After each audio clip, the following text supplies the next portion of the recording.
ರಜನಿ, ಏನೋ ಅರ್ಜೆಂಟಾಗಿ ಬರಕ್ಕೆ ಹೇಳ್ದಂತೆ. ನಿಮ್ ಹತ್ರ ಸ್ವಲ್ಪ ಮಾತಾಡ್ಬೇಕು.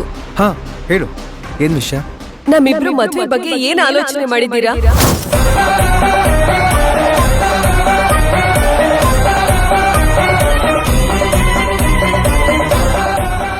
ಏನ್ ಮದ್ವೆನ? ಸದ್ಯಕ್ಕೆ ಯೋಚನೆ ಇಲ್ಲ, ಮುಂದಕ್ಕೆ ಇದಾಗುತ್ತೆ ಅಂತನೂ ನನ್ಗನ್ಸಲ್ಲ. ಅಂದ್ರೆ ಏನರ್ಥ?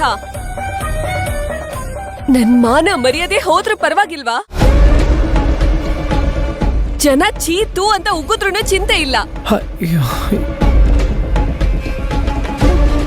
ಗಂಡ ಇಲ್ದೇನೆ ಗರ್ಭಿಣಿ ಆಗಿದ್ದಾಳೆ ಅಂತ ನನ್ ಕ್ಯಾರೆಕ್ಟರ್ ಬಗ್ಗೆ ಕೆಟ್ಟದಾಗ ಮಾತಾಡಿದ್ರು ನಿಮಗ್ ಚಿಂತೆ ಇಲ್ಲ ಅಲ್ಲ?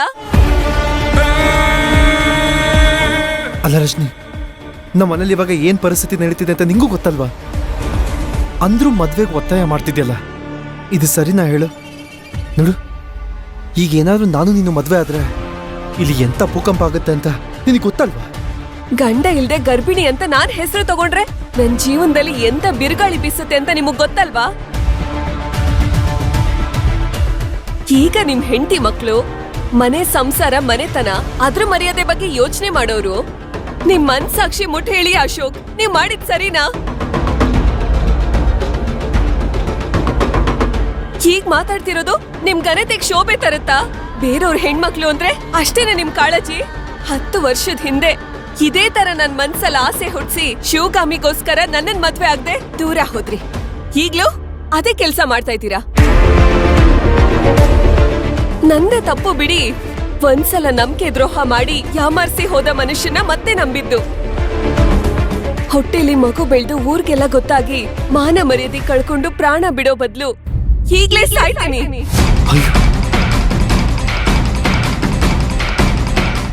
ಅಶೋಕ್, ನಿಮಗ್ ನಾಳೆವರೆಗೂ ಟೈಮ್ ಕೊಡ್ತೀನಿ. ನನ್ನನ್ ಮದ್ವೆ ಆಗ್ತಿರೋ ಇಲ್ವೋ ಅಂತ ಹೇಳಿ. ನಾನು ನನ್ನ ನಿರ್ಧಾರನ ತಗೊಳ್ತೀನಿ.